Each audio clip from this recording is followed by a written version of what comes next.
Olá, bom dia. Espero que estejam todas bem. Desejo a todas uma boa semana de trabalho. Vamos lá? Bom, nós vamos dar início hoje a mais um ATPC EMAI dos anos iniciais da Diretoria de Ensino Região de Limeira, tá? Então, essa ATPC, ela será conduzida por mim, Patrícia, e pela PCNP Carla, responsáveis pelos anos iniciais. Vamos lá? Bom, o nosso tema de hoje, nós vamos estar com o foco estudando e falando sobre a sondagem matemática, tá? Lembrando, né? Esta semana, pela primeira vez, nós estamos realizando esse momento formativo de forma assíncrona, né? Vamos colocar assim, nós estamos gravando a nossa primeira experiência. Então, essa ATPC, ela está ocorrendo na primeira semana de março, tá? Hoje, dia 1º de março, até a sexta-feira. Por que nós estamos fazendo nesse formato? Para tentar atender a todas as escolas, porque vocês fazem as ATPCs EMAI, cada escola tem um dia e um horário. E agora, como o nosso ATPC ele está no presencial, está difícil para conciliar, né, esses horários. Então, nós estamos fazendo hoje essa tentativa da nossa ATPC gravada. Então, é muito importante que no final vocês avaliem esse momento, para vocês, né, contarem para a gente se vocês acharam produtivo, se nós continuamos dessa forma ou se nós buscamos uma nova maneira, tá bom? O que eu preciso? Nós precisamos deixar claro. Hoje, essa semana, nós estamos na semana C do segundo agrupamento, tá? Então, a ATPC EMAI, responsabilidade da diretoria de ensino. Vocês sabem que nós temos 2 horas aula, são 100 minutos ou 1h40. Então, o que eu vou pedir para vocês? Nós temos um momento nosso de estudo e nós vamos ter também os nossos momentos de discussão aí na escola, tá? O que nós vamos pedir? Nós vamos colocar alguns tempos para vocês poderem discutir. No total, nós temos 4 formulários para serem preenchidos. 3, vocês vão discutir algumas situações que nós vamos propor aqui para vocês. Então, o que vocês vão fazer? Vocês podem fazer um registro por escola das discussões, das análises que vocês estão fazendo, tá? Ou vocês podem também, cada professor, responder o seu, ou em grupos, tá? E os professores que estão remotamente vão estar respondendo aí também e encaminhando. Lembrando que os 3 primeiros vocês vão fazer coletivamente, tá? Mas aí durante a TPC eu vou explicando, a Carla também vai estar explicando. E o último, que é a presença de vocês, tá? Então é muito importante que nós precisamos receber esses 4 links. 3 pode ser em grupo, das discussões que vocês vão estar fazendo. E o último é individual, para que possamos registrar a presença de vocês aí na escola, durante essa TPC. Tudo bem? Vou pedir a gentileza. As PCs, as professoras coordenadoras, elas vão apenas mediar, tá? Elas vão garantir que as discussões aí ocorram, porém sem influenciar. Tudo bem, meninas? Então, por favor, vocês só vão mediando e organizando. Tentem ir marcando o tempo para que não, né, para que a gente não extrapole e passe aí dos nossos 100 minutos, 1h40. Combinado? Vamos lá, então. A contextualização. Então, nesse encontro, nós iremos subsidiar o trabalho docente no aspecto pedagógico, tá? Iniciaremos o estudo com ênfase na sondagem inicial para a alfabetização em matemática nos anos iniciais do ensino fundamental. Então, o nosso foco hoje, nós vamos pensar no planejamento dessa sondagem. Justificativa. É necessário oferecer subsídios para que os professores possam desenvolver seu trabalho de forma planejada, alinhada com o currículo oficial e articulada com o material de apoio, contribuindo para o processo de ensino e aprendizagem em matemática. A nossa pauta hoje nós teremos 3 momentos. O primeiro momento, eu irei fazer uma leitura inicial. No segundo momento, nós vamos estar apresentando para vocês o nosso currículo, né, o currículo em ação, que é o EMAI, o Ler e Escrever, Sociedade e Natureza, e o nosso material de apoio, que é o Aprender Sempre. E o terceiro momento, que nós vamos estar falando sobre a sondagem numérica e de resolução de problemas. Os objetivos para essa TPC, para esse nosso momento. Então, participar de uma leitura inicial, apresentar os materiais utilizados nos anos iniciais e iniciar os estudos sobre a sondagem numérica e a sondagem de resolução de problemas. É o que eu falei para vocês. Hoje nós vamos estar iniciando, nós vamos pensar ali no planejamento e na análise desta sondagem, tudo bem? Então, hoje nós estamos iniciando. Leitura inicial. Como hoje nós estamos iniciando o mês de março, o mês em que nós comemoramos o Dia Internacional da Mulher, nós pensamos em realizar leituras de mulheres fortes, brasileiras, escritoras brasileiras. Iniciaremos com Conceição Evaristo. Então, eu vou realizar a leitura de Maria, que ela faz parte de Olhos d'Água, que é uma coletânea de 15 contos que foram originalmente publicados na série Cadernos Negros. Maria. Maria estava parada há mais de meia hora no ponto de ônibus. Estava cansada de esperar. Se a distância fosse menor, teria ido a pé. Era preciso mesmo ir se acostumando com a caminhada. Os ônibus estavam aumentando tanto. Além do cansaço, a sacola estava pesada. No dia anterior, no domingo, havia tido festa na casa da patroa. Ela levava para casa os restos, o osso do pernil e as frutas que tinham enfeitado a mesa. Ganhar as frutas e uma gorjeta. O osso a patroa ia jogar fora. Estava feliz apesar do cansaço. A gorjeta chegara numa hora boa.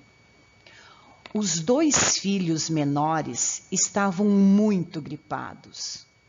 Precisava comprar xarope e aquele remedinho de desentupir o nariz. Daria para comprar também uma lata de Toddy. As frutas estavam ótimas e havia melão. As crianças nunca tinham comido melão. Será que os meninos gostavam de melão? A palma de uma de suas mãos doía. Tinha sofrido um corte bem no meio, enquanto cortava o pernil para a patroa. Que coisa! Faca laser corta até a vida. Quando o ônibus apontou lá na esquina, Maria abaixou o corpo, pegando a sacola que estava no chão entre as suas pernas. O ônibus não estava cheio, havia lugares. Ela poderia descansar um pouco, cochilar até a hora da descida. Ao entrar, um homem levantou lá de trás, do último banco, fazendo um sinal para o trocador. Passou em silêncio, pagando a passagem dele e de Maria. Ela reconheceu o homem.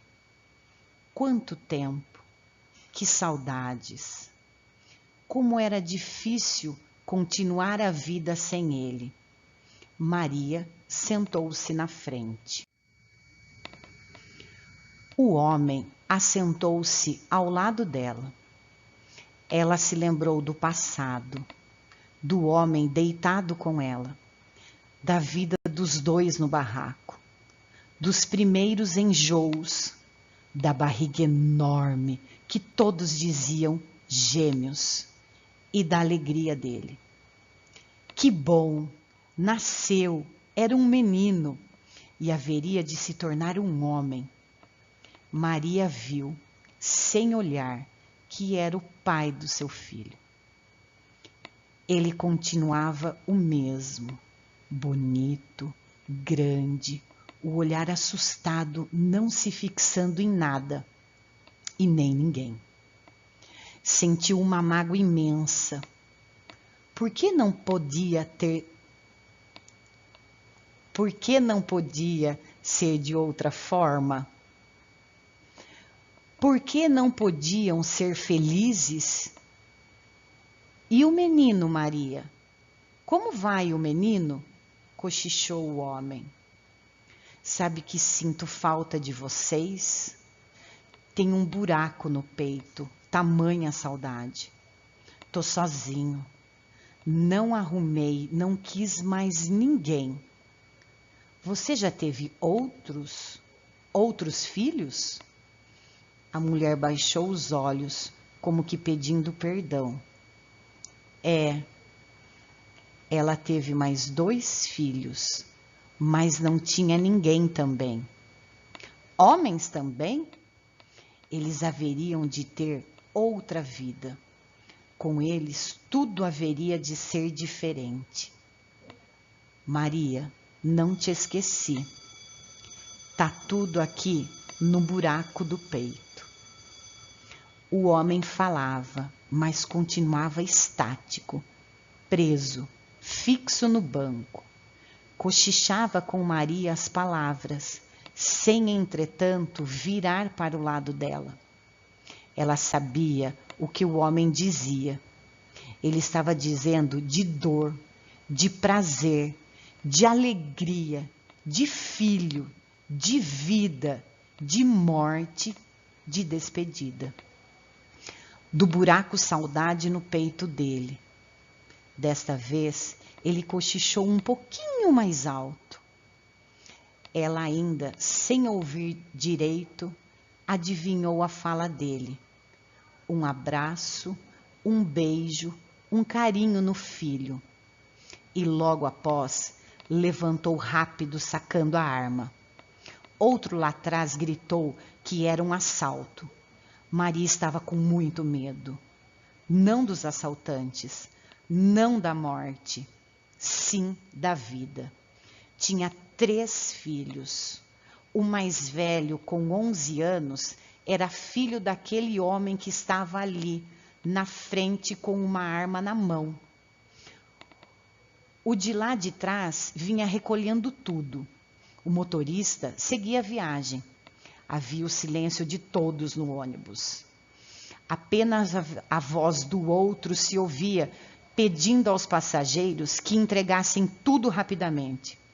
O medo da vida em Maria ia aumentando. Meu Deus, como seria a vida dos seus filhos? Era a primeira vez que ela viu um assalto no ônibus. Imaginava o terror das pessoas. O comparsa de seu ex-homem passou por ela e não pediu nada. Se fossem outros os assaltantes, ela teria para dar uma sacola de frutas, um osso de pernil e uma gorjeta de 1000 cruzeiros. Não tinha relógio algum no braço. Nas mãos, nenhum anel ou aliança. Aliás, Nas mãos tinha sim. Tinha um profundo corte feito com faca laser que parecia cortar até a vida. Os assaltantes desceram rápido. Maria olhou saudosa e desesperada para o primeiro. Foi quando uma voz acordou a coragem dos demais. Alguém gritou que aquela puta safada conhecia os assaltantes. Maria assustou-se. Ela não conhecia assaltante algum. Conhecia o pai do seu primeiro filho. Conhecia o homem que tinha sido dela e que ela ainda amava tanto.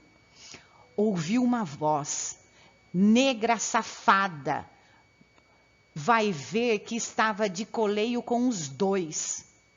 Outra voz ainda lá no fundo do ônibus acrescentou: calma, gente, se ela estivesse junto com eles, teria descido também. Alguém argumentou que ela não tinha descido só para disfarçar. Estava mesmo com os ladrões. Foi a única a não ser assaltada. Mentira! Eu não fui e não sei por quê. Maria olhou na direção de onde vinha a voz e viu um rapazinho negro e magro, com feições de menino e que relembrava vagamente o seu filho. A primeira voz, a que acordou a coragem de todos, tornou-se um grito. Aquela puta, aquela negra safada estava com os ladrões. O dono da voz levantou-se e encaminhou em direção a Maria. A mulher teve medo e raiva. Que merda! Não conhecia assaltante algum. Não devia satisfação a ninguém. Olha só, a negra ainda é atrevida, disse o homem, lascando um tapa no rosto da mulher. Alguém gritou: lincha! Lincha! Lincha! Uns passageiros desceram e outros voaram em direção a Maria. O motorista tinha parado o ônibus para defender a passageira. Calma, pessoal, que loucura é essa? Eu conheço essa mulher de vista. Todos os dias, mais ou menos neste horário, ela toma o ônibus comigo. Está vindo do trabalho, da luta para sustentar os filhos. Lincha! Lincha! Lincha! Maria punha sangue pela boca, pelo nariz e pelos ouvidos. A sacola havia arrebentado e as frutas rolavam pelo chão. Será que os meninos gostam de melão? Tudo foi tão rápido, tão breve. Maria tinha saudades do seu ex-homem. Porque estavam fazendo isso com ela?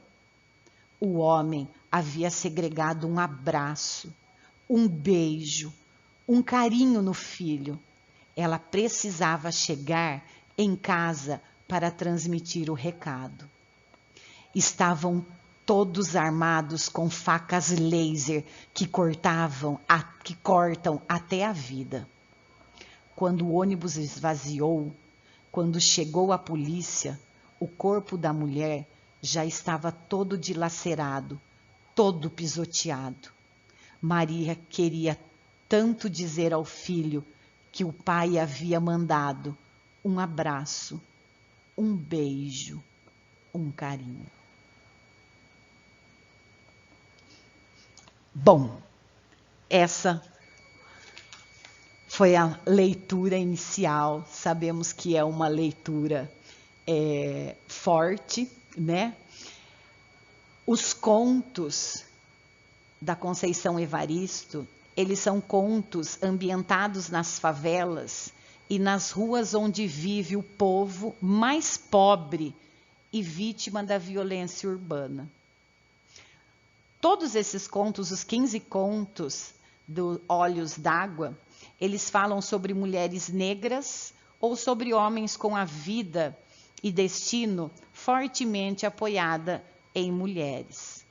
Bom, rapidamente, né? A Conceição Evaristo, ela nasceu em 1946, numa favela em Belo Horizonte. Apesar da pobreza, ela teve contato com a literatura desde criança, pois a sua mãe contava histórias e ela coletava livros e revistas para os filhos, tá? Aos 25 anos, ela terminou o curso normal, ela passou num concurso para professora no Rio de Janeiro, ela se graduou, ela é graduada em letras, fez mestrado em literatura pela PUC-Rio, fez doutorado em literatura comparada. Foi professora de pós-graduação no Brasil e nos Estados Unidos, na área de História e Cultura afro-brasileira e africana. E aí, para finalizar, né, ela coloca aí, a nossa escrevivência não pode ser lida como história de ninar da casa grande, e sim para incomodá-los em seus sonos injustos. Ela fala aí da escrevivência, ela se refere que é a escrita que se alimenta da experiência de vida da autora, tá? Então, assim, esses contos, nós vamos encontrar aí pessoas vivas, ela conta os fatos reais e refletem aí sobre os problemas, né? E mostra aquilo que realmente é essencial para quem deseja lutar por dignidade, felicidade, para si e para os demais. Então, aí um pouquinho da Conceição Evaristo. Eu sei que é um conto forte, Maria. Espero que vocês tenham gostado. Vamos para o nosso segundo momento. Vou falar rapidamente com vocês sobre a matriz curricular de 2021. Bom, a resolução SEDUC 15, de 28/1/2021, ela altera a resolução SEDUC 85. Então, aqui, só para a gente entender, nós temos a nossa grade, tá? Das nossas aulas, a nossa matriz. Então, o que foi alterado? Língua portuguesa, para todos os anos, do primeiro, do segundo, terceiro, quarto e quinto ano, nós temos 10 aulas de língua portuguesa, tá? Arte e educação física, nada se alterou, são 2 aulas para cada ano também. Matemática, nós temos 8 aulas também para cada ano, do primeiro ao quinto. O que mudou? Aqui, nas ciências da natureza e ciências humanas, que nós temos aí, ciências, história e geografia, agora nós temos uma aula para cada ano. Isso quer dizer, eu vou ter uma aula de ciências, uma aula de história e uma aula de geografia para o primeiro, para o segundo, para o terceiro, para o quarto e para o quinto, tá? Então, essa é a nossa grande alteração, vamos colocar assim, principalmente do primeiro ao terceiro ano. E nós tínhamos uma escola também com o inglês, que agora também não temos. Então, essa grade é para as nossas 7 escolas, para todas as nossas escolas de anos iniciais. Então, nós temos 10 aulas de língua portuguesa, arte e educação física com 2 aulas, matemática, 8 aulas, ciências, história e geografia, uma aula para cada um. Por que a importância dessas informações? Porque é a partir dessa grade que vocês vão elaborar a rotina de vocês, que vocês vão planejar os momentos, e por isso que agora o nosso próximo momento é a apresentação dos materiais. É a partir deles que vocês vão estar elaborando e pensando, planejando todas essas aulas.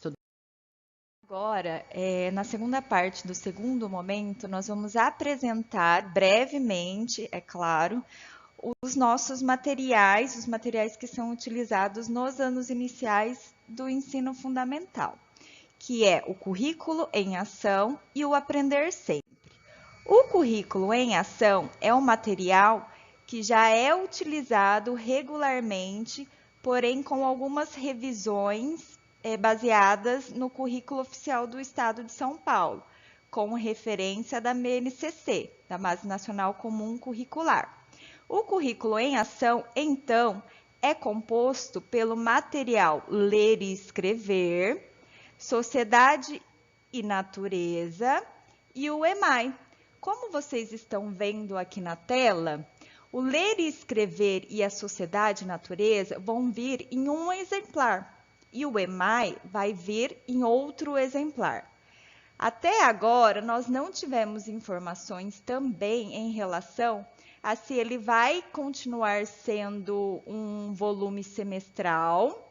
Então, portanto, nós receberemos, se continuar sendo no volume semestral, 2 nesse ano, ou se ele vai vir em outro formato. Portanto, como nós não recebemos novas informações, novas orientações, nós podemos acreditar que ele continuará vindo semestralmente.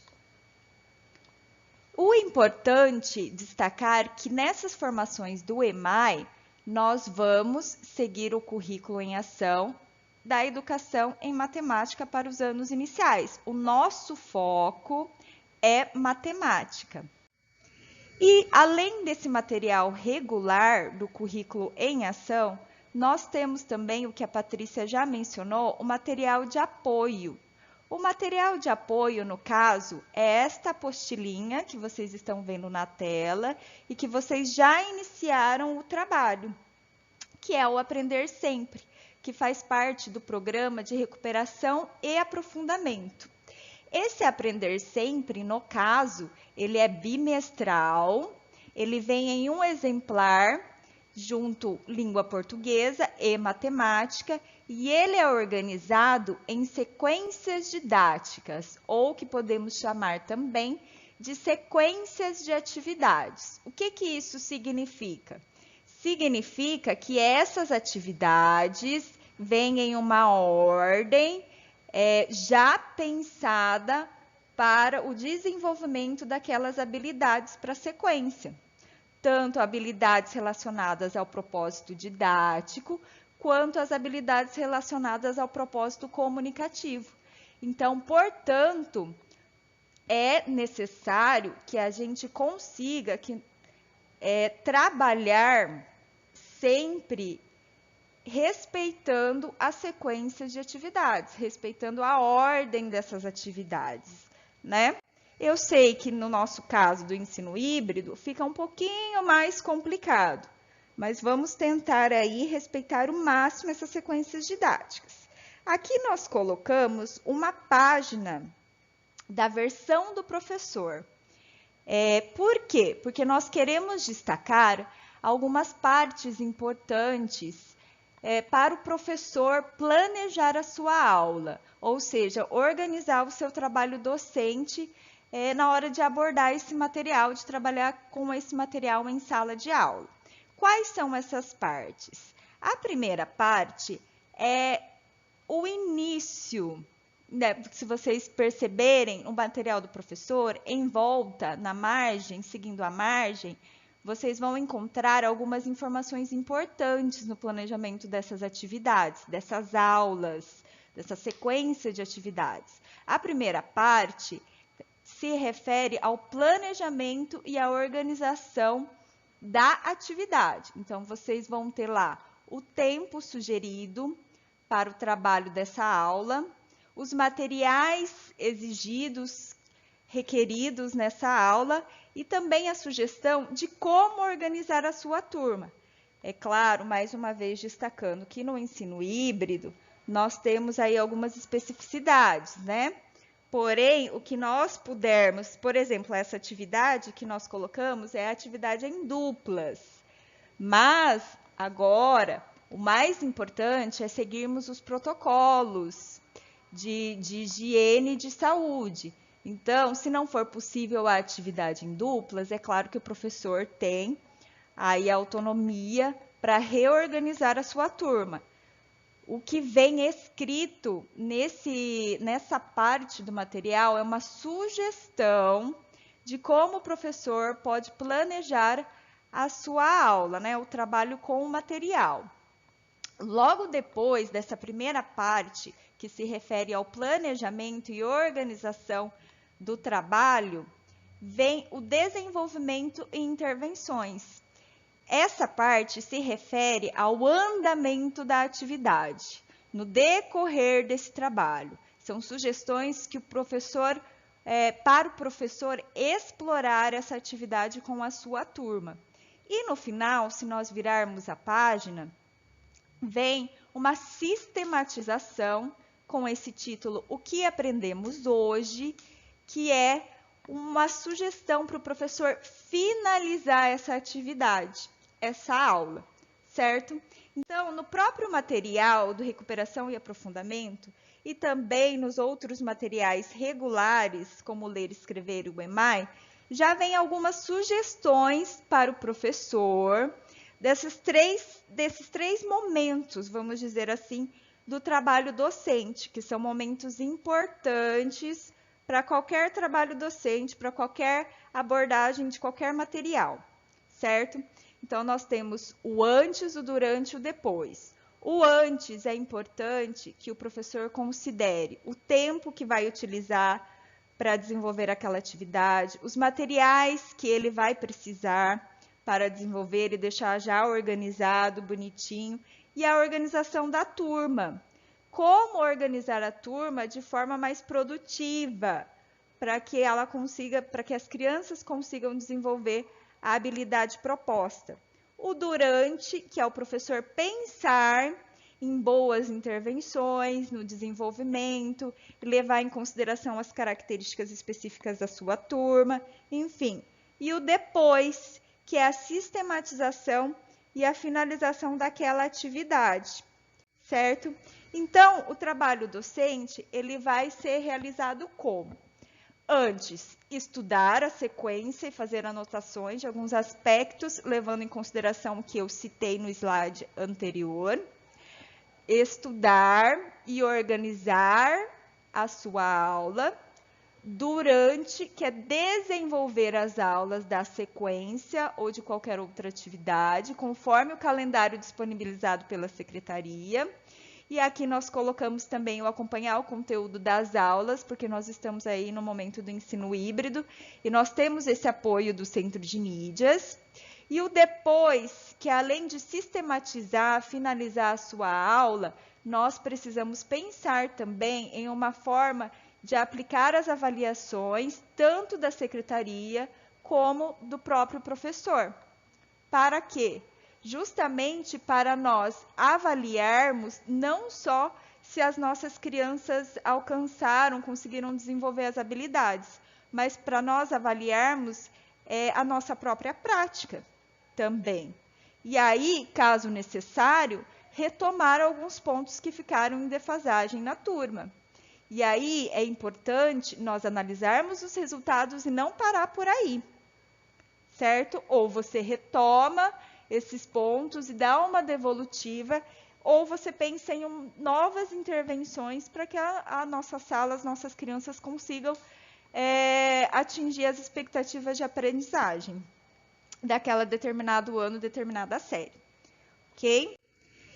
E aqui nós colocamos também apenas um resumo do calendário desse programa do Recuperação e Aprofundamento. Como eu disse para vocês, essa apostila do Aprender Sempre já está sendo trabalhada, certo? Tanto no Centro de Mídias, que iniciou o trabalho no dia 15 de fevereiro com essa apostila, quanto eu sei, já passei por algumas escolas, eu sei que as professoras já estão complementando e já estão utilizando esse material em sala de aula. Infelizmente, nós tivemos algumas faltas aí da apostila, porém, dependendo da dinâmica de cada escola, vocês já estão conseguindo desenvolver esse trabalho com a apostila. E aqui mostra de forma mais clara o calendário e o cronograma das aulas que serão transmitidas utilizando esse material. Então, se vocês perceberem, Cada sequência didática do Aprender Sempre será trabalhado em 2 semanas, certo? Então, nós temos aqui, do dia 15 a 26 de fevereiro, eles trabalharam a sequência didática 1. No dia 1º ao dia 12 de março, eles trabalharão a sequência didática 2. No dia 15 a 26 de março, a sequência didática 3. E aí, no final de março, é que eles vão iniciar o trabalho com aquele material regular do currículo em ação, do ler e escrever, da sociedade e natureza, que são referentes à história, geografia e ciências, e o EMAI. Então, portanto, esse material regular que nós já estamos acostumadas a trabalhar, vai iniciar lá na aula do Centro de Mídias, a partir do dia 29 de março. E aí, fechando o bimestre, nós teremos, importante também destacar, a semana de estudos intensivos, que é uma semana para nós retomarmos algumas habilidades que ficaram para trás, certo? Então, aqui é só uma apresentação. As escolas já têm esse cronograma, vocês também podem encontrar essa programação lá no site do Centro de Mídias, procurando no Google, Centro de Mídias São Paulo. Vocês entram no site vocês procurem, pesquisem programação e vocês podem encontrar não só a programação do professor, das formações que são transmitidas pelo aplicativo, mas também das aulas que são transmitidas para os alunos, ok? Então, vamos... Terceiro momento, sondagem em matemática. Bom, o nosso ano aí, ele já se iniciou, vocês sabem muito bem disso. Na semana passada, vocês também já tiveram uma ATPC voltada também para a realização de sondagem. Então, hoje, nós estaremos complementando um pouco a formação e, como nós já dissemos, nós ainda vamos continuar com esse estudo, tá? Nós sabemos que a sondagem, ela é um momento muito importante, é um instrumento de investigação aí do professor em relação à aprendizagem dos alunos, né, dos nossos estudantes, para analisar o que eles já sabem, quais são as hipóteses que eles formulam, tá? Então, é o momento de observar cuidadosamente e registrar as observações para poder planejar as primeiras intervenções. É um momento aí, vocês vão estar diagnosticando, ele vai possibilitar o mapeamento da classe e ele vai dar também pistas, né, para o planejamento aí das nossas aulas.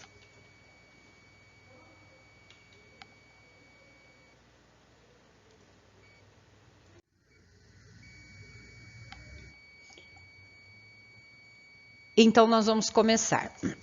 Num primeiro momento, eu vou estar conversando com vocês sobre a sondagem de escrita de números. E um segundo momento, a Carla vai retomar com vocês, vai estar falando sobre a sondagem de resolução de problemas.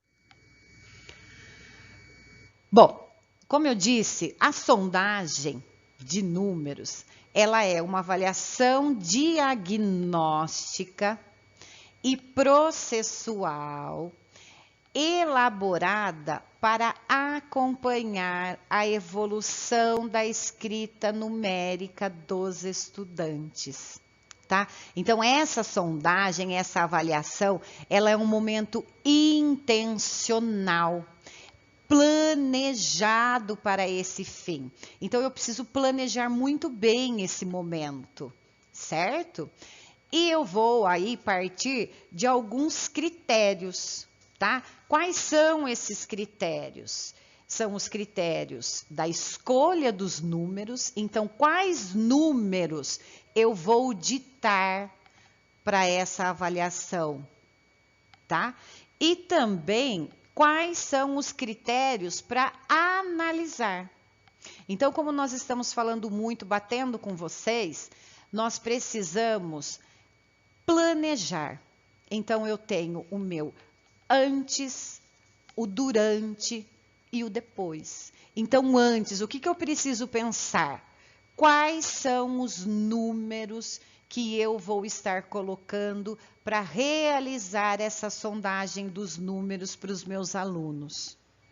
O durante, como eu vou garantir esse momento, né? Como que eu vou organizar esse momento? E o depois, como eu vou analisar esses resultados? Como que eu vou analisar essas escritas numéricas, tá? Para que eu possa identificar aí também os avanços e as dificuldades das nossas crianças, dos nossos estudantes. Bom, então eu vou planejar, né? Eu vou pensar nesses números e depois eu vou para o momento, para as recomendações, para o momento da aplicação. Né? Então, nós sabemos que para esse primeiro momento, a escrita de números ela deve ser individual, da mesma forma como nós fazemos lá na escrita de língua portuguesa, tá? Para cada estudante, você vai entregar lá meia folha de papel sulfite e vai pedir que ele identifique com o seu nome, que ele coloque o nome, que ele coloque a data. E você vai explicar para ele que eles vão fazer um ditado diferente do que eles já estão acostumados. Que em vez de escreverem palavras, eles vão escrever os números, tá? Vocês vão combinar também como eles vão realizar esse registro. Um número embaixo do outro, ou se o professor já quiser dar uma folha com os quadradinhos, com os espaços, o professor também pode organizar esse material. Após o ditado, você vai recolher essas folhas para realizar a análise da escrita das crianças. E sempre que a parte mais importante, eu preciso registrar tudo que eu observei, eu preciso registrar nessa planilha de acompanhamento. Porque senão, às vezes, nós acabamos perdendo algumas informações importantes, alguma pista que ele nos dá ali no momento da escrita. Então, por isso é muito importante anotar todas as observações. E caberá, né, ao professor decidir se ele precisa editar mais números, né, apoiando-se nas categorias de números complementadas lá na planilha de acompanhamento, para que ele possa ter mais clareza sobre os conhecimentos que os estudantes possuem em relação às características de um determinado número, tá bom? Agora, nós vamos propor a primeira atividade para vocês. Vocês vão planejar um ditado, uma lista de números que serão ditados para alunos, para a primeira sondagem, tá? Para o primeiro ano, e uma lista de números para o quarto ano. Vocês podem registrar, pode ser uma resposta só para o grupo. Eu vou pedir a gentileza da PC anotar, marcar, desculpa, o tempo, são 10 minutos. Assim que eu terminar a explicação, vocês vão pausar o vídeo e vocês terão 10 minutos para realizar essa atividade. Então, vocês vão fazer uma lista de números para serem ditados na primeira sondagem para um primeiro ano e depois mais uma lista de números para o quarto ano. Vamos estabelecer aqui 10 números para cada ano, combinado? Vocês vão ter 3 formas para registrar. Vocês podem colocar aí a câmera do celular para fazer a leitura do QR Code, dá certo. Vocês têm o link aí também para clicar ou no celular ou no computador para registrar a resposta. Ou então, abaixo aqui na descrição do link aqui do YouTube, a Carla também vai colocar a atividade 1, tem um link também. Vocês têm essas 3 opções. Combinado? PCs, por gentileza, 10 minutos para a realização dessa atividade, a partir desse momento. Bom, retornando aí da atividade, vocês tiveram 10 minutos para elaborar aí uma lista de números para ser ditada para o primeiro e para o quarto ano. Então agora, a partir também do que vocês fizeram, nós vamos apresentar para vocês alguns critérios de seleção de números para a sondagem. Porque como eu falei lá no início, esse momento é um momento intencional, então eu preciso pensar muito bem na escolha dos números. Eu não posso ditar qualquer número. Por exemplo, para o primeiro ano, um exemplo, eu não posso pensar, de repente, colocar para eles a sequência do 1 ao 10. Tudo bem? Eu tenho que fazer escolhas. Quais são essas escolhas? Eu preciso pensar nos números familiares ou frequentes, né? Que são aqueles números, por exemplo, os familiares, que compõem a data de nascimento, a idade, o número da roupa, ou os frequentes, que representam o dia, o mês, o ano, porque todo dia quando ele está ali na escola, eles fazem o cabeçalho, eles colocam o dia, eles colocam o mês, eles colocam o ano, 2021, eles estão voltando. Então, são números frequentes, que nós também chamamos, também são conhecidos como marco. São números significativos para esses estudantes, para eles.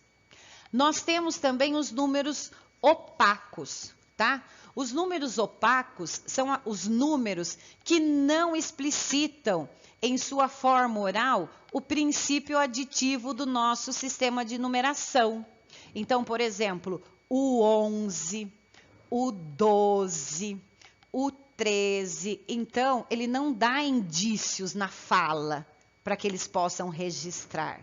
Então, esses números também devem aparecer durante a sondagem.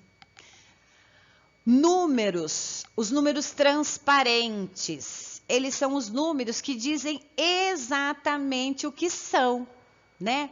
Eles são previsíveis, é possível de antecipar quando falamos esses números, né? Nós estamos dando indícios de como registrá-lo com o algarismo. Então, por exemplo, aí, né? 74, ok? Diferente do 11, do 12, que é opaco, ele não me dá indícios. O transparente eu já consigo, tá? Eles já conseguem... Desculpa. Eles já são previsíveis, eles conseguem antecipar. Outro critério, os números que terminam com 0. Então, eu tenho lá o 10, o 20, 100. Nós também conhecemos, eles também são chamados de nós, né? Nós das dezenas, das centenas, unidade de milhar. No processo da construção de escrita numérica, é comum que as crianças se apropriem primeiramente da escrita dos nós, para depois ele avançar na escrita convencional dos números intermediários presentes aí no intervalo. Tudo bem? Outro critério é o número composto por algarismos iguais, tá? 22, 33. Alguns alunos, né, eles podem variar aí a escrita em função do valor posicional. Isso às vezes também é um nó para eles, apresentam dificuldade. Eu também preciso garantir na minha seleção números compostos por algarismos diferentes em posição invertida. Então, aqui um exemplo, o 12 e o 21. Números compostos por algarismos diferentes, 134, 546. Eu também preciso contemplar números que permitem observar o processo de generalização. Então, por exemplo, considerando o ano, né, que é um número frequente, eu posso sugerir um outro número. Tá? Então, por exemplo, nós estamos em 2021. Eu poderia colocar 2023, certo? 2031, para ver se ele consegue fazer esse processo de generalização. E os números com 0 intercalado, 101, 1024, que é um obstáculo para os nossos pequenos, tudo bem? Então, esses são alguns dos critérios. Deem uma analisada se na proposta anterior vocês contemplaram esses números, tudo bem? Aqui, bem rápido, é uma análise dos resultados da ADE de 2020, tá? Então, são resultados aí que eles fizeram a primeira a avaliação de entrada, né? Foi presencial. E nós temos aí o resultado do primeiro ao quinto ano. O que está destacado aí é 44,41% o primeiro ano. Depois vocês podem até dar uma pausada para dar uma analisada nesse material, nesses resultados. Aí é o resultado das 7 escolas. E onde está com a setinha são os números que foram ditados nessa questão. Então, tem o número da questão e tem aí a porcentagem de acerto dos nossos alunos. Tudo bem? Como nós falamos dos critérios, né, para a seleção dos números, aqui nós temos alguns critérios para realizar a análise. Após o momento que eles realizaram, nós vamos analisar essas escritas. Então, como que eu posso aí analisar? A escrita convencional, ele deu conta de escrever, ele conhece? Ele apoia-se na fala? Ele representa com algarismos a escrita espelhada, posição trocada, desculpa, sem relação com o número ditado, representação sem algarismo. Esses são alguns critérios de análise da sondagem que vocês vão utilizar agora na próxima atividade.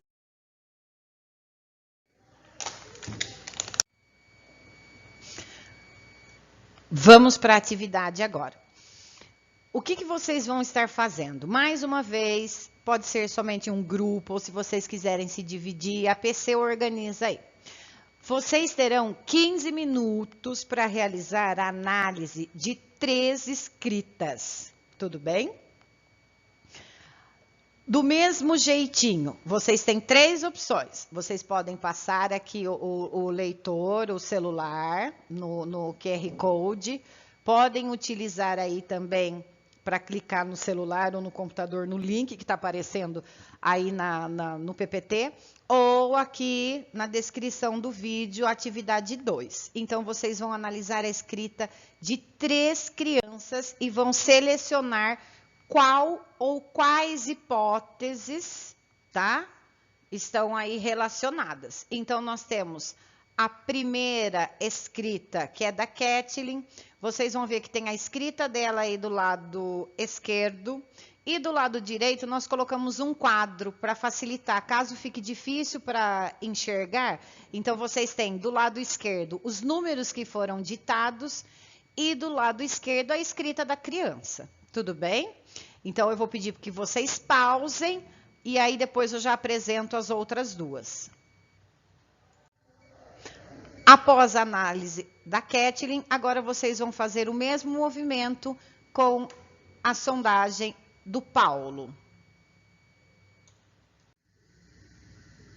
Para finalizar, a escrita numérica, a análise da escrita numérica da Érica. Bom, retornando da atividade, nós vamos agora falar sobre o segundo tipo de sondagem em matemática. E é importante, meninas, que vocês não se limitem na sondagem de escrita numérica e depois da leitura desses números, mas que a gente também consiga diagnosticar de alguma forma onde os alunos estão em relação ao raciocínio lógico. E aos conhecimentos matemáticos em geral. E de que forma isso é possível? Utilizando a avaliação de sondagem de resolução de problemas. E como disse a Patrícia, também na sondagem de resolução de problemas, nós podemos dividir o antes e o depois. O antes no planejamento dessa sondagem, na escolha das situações, problemas para propor aos alunos, à nossa turma, no decorrer dessa sondagem, da aplicação dessa avaliação, e depois, no segundo momento, na análise dos resultados das nossas crianças. Então, para o primeiro momento, né, que é o planejamento e a aplicação dessa avaliação, é meio semelhante ao que a Patrícia já comentou sobre a aplicação da sondagem de escrita numérica. Na aplicação da sondagem de resolução de problemas, nós também devemos fazer essa sondagem de forma individual, preparando uma folha, entregando essa folha para os alunos. É importante que nesta folha já contenha o enunciado dos problemas. Para os alunos que não são alfabéticos, nós devemos ler as situações problema, porque nesse momento, meninas, nós não estamos avaliando a leitura dos alunos, nós estamos avaliando o raciocínio lógico dos nossos alunos, das nossas crianças. Estamos avaliando o conhecimento matemático, não está em avaliação a leitura, a língua portuguesa das nossas crianças.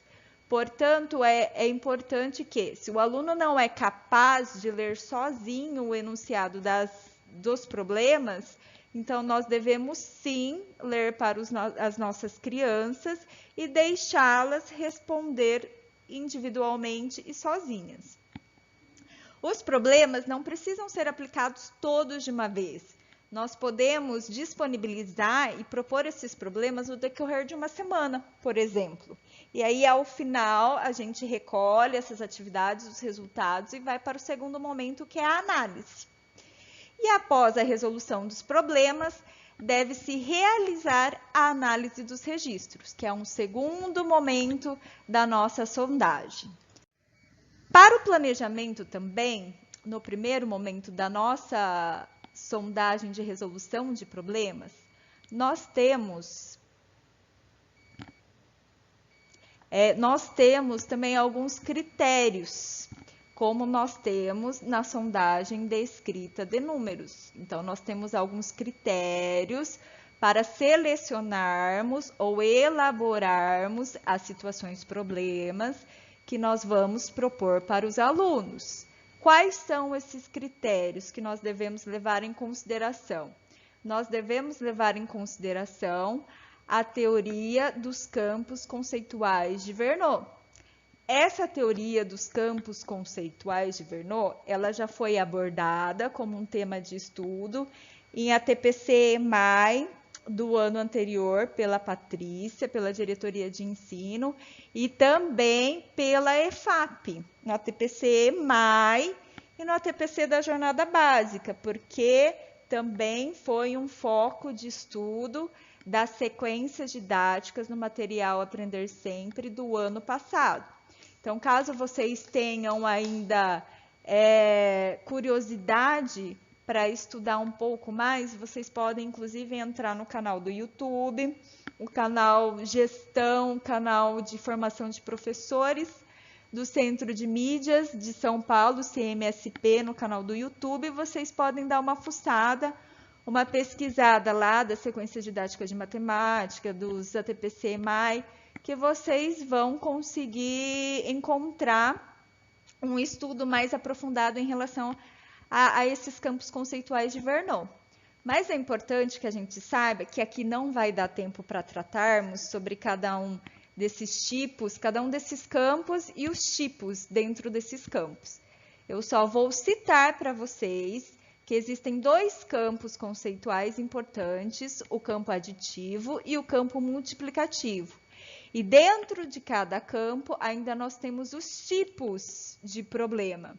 Cada tipo de problema é um conjunto de habilidades que o aluno tem que mobilizar para responder aquele problema.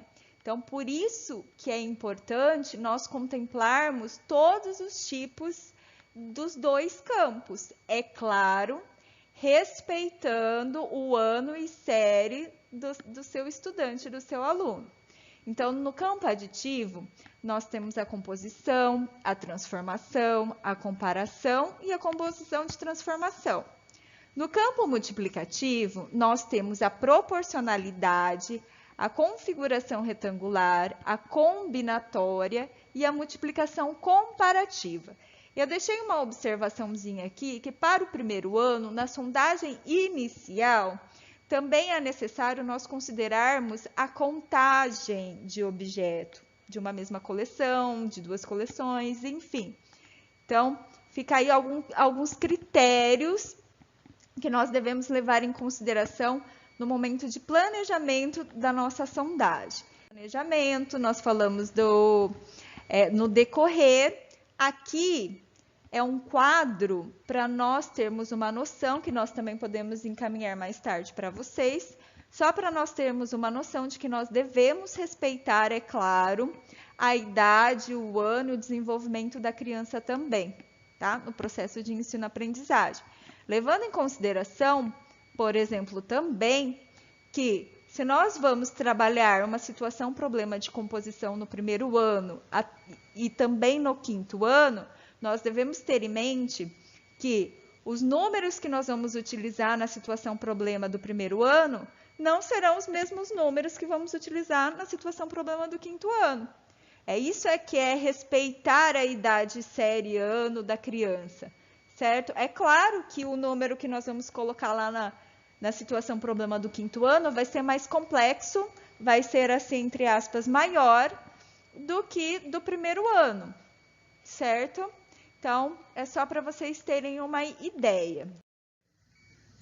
Então, dito isso, e relembrando os estudos do ano anterior, nós estamos propondo aqui uma atividade.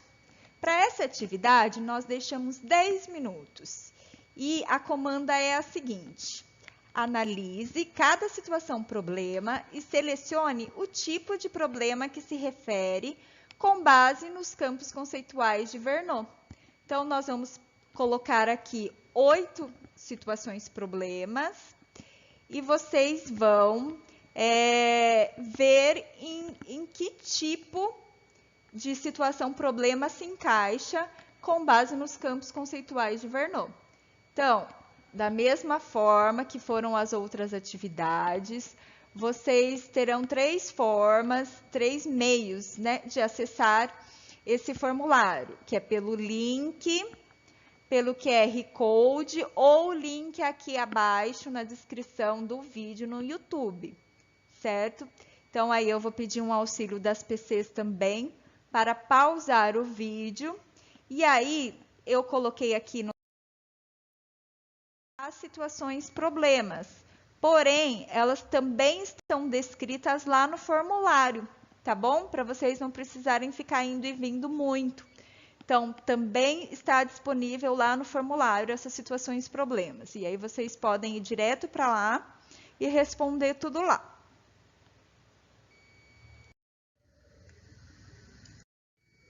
Vamos agora para o segundo momento da sondagem de resolução de problemas. No segundo momento, nós colocamos aqui alguns critérios de análise da sondagem, que, como a Patrícia disse, a sondagem é uma avaliação processual com intenção. E qual é a intenção? A intenção é nós diagnosticarmos as defasagens, onde o nosso aluno está, qual é a hipótese do nosso aluno, para a partir daí nós elaborarmos intervenções durante as nossas aulas, no planejamento das nossas aulas regulares, certo? Então, aqui, alguns critérios de análise desses resultados de resolução de problemas. Então, nós temos que verificar se o aluno compreendeu a ideia do enunciado, da comanda, da situação-problema, do contexto, enfim. Depois, nós vamos verificar a estratégia que ele utilizou, se está de acordo, se está adequada para a resolução daquele problema. E, por último, o resultado, se ele conseguiu chegar no resultado correto. Lembrando que dentro das estratégias, nós devemos considerar todas as estratégias possíveis para a resolução daquele problema. Então, nós sabemos que tem aluno aí que utiliza estratégias que a gente nem pensaria, nem passaria pela nossa cabeça. Mas, se fez sentido, se está adequada para a resolução daquele problema, nós devemos considerar sim. Então, aqui são alguns dos critérios para a análise dos resultados da sondagem das nossas crianças, para nós levarmos em consideração. Por último, eu sei que nós estamos tentando aqui controlar o máximo possível do nosso tempo, lembrando que é o nosso primeiro vídeo, a nossa primeira gravação. Nós estamos aprendendo a lidar com tudo isso, com a tecnologia também, enfim. Então, eu peço que vocês sejam tolerantes também. Aqui no finalzinho do Sistematizando, nós colocamos apenas algumas sugestões de controle. Lembra daquela planilha de acompanhamento que a Patrícia citou lá nas recomendações da escrita numérica, na escrita de números? Então, nós colocamos aqui algumas sugestões de como a professora pode controlar e registrar essas sondagens no decorrer do ano das suas crianças, da sua turma. Então, aqui o primeiro quadro é de uma sondagem numérica, colocando aí as hipóteses de escrita numérica dos alunos, as mesmas hipóteses que a Patrícia citou. E também um quadro de sondagem de resolução de problemas, colocando aquelas hipóteses que nós devemos considerar na análise dos resultados, que eu citei agora há pouco também, certo? É só uma sugestão, nós podemos encaminhar também. Eu sei que já tem professora que tem o seu próprio controle, que faz a sua própria planilha, não tem problema nenhum, é só apenas uma sugestão, certo? E aqui algumas referências para quem quiser aprofundar nesse tema da sondagem em matemática. Nós colocamos aqui dois documentos importantes. O documento orientador para a sondagem de matemática da Prefeitura de São Paulo, que é um documento interessante, e a obra do Vernon, da Teoria dos Campos Conceituais, para quem quiser estudar um pouquinho mais, se apropriar melhor do assunto. E como a Patrícia, já citou para vocês, o link para avaliação, para o registro de presença. É muito importante que vocês realizem esse registro, não só para nós termos a prova, né, concreta da presença de vocês, mas também para um retorno, para um feedback do que nós precisamos melhorar, lembrando que nós estamos sempre aprendendo. Não é? Ainda mais nesse contexto em que nós estamos, que tudo é híbrido, inclusive as nossas formações também, e o nosso acompanhamento. Então, é muito importante que vocês preencham, que vocês respondam. Enfim, não é para a gente ficar controlando vocês, mas é mais um feedback que vocês podem fazer para nós. Por hoje, por essa semana, na verdade, por aqui. Nós agradecemos a tolerância de vocês, a paciência de vocês e vamos encerrar a nossa TPC EMAI desta semana. Até a próxima, meninas!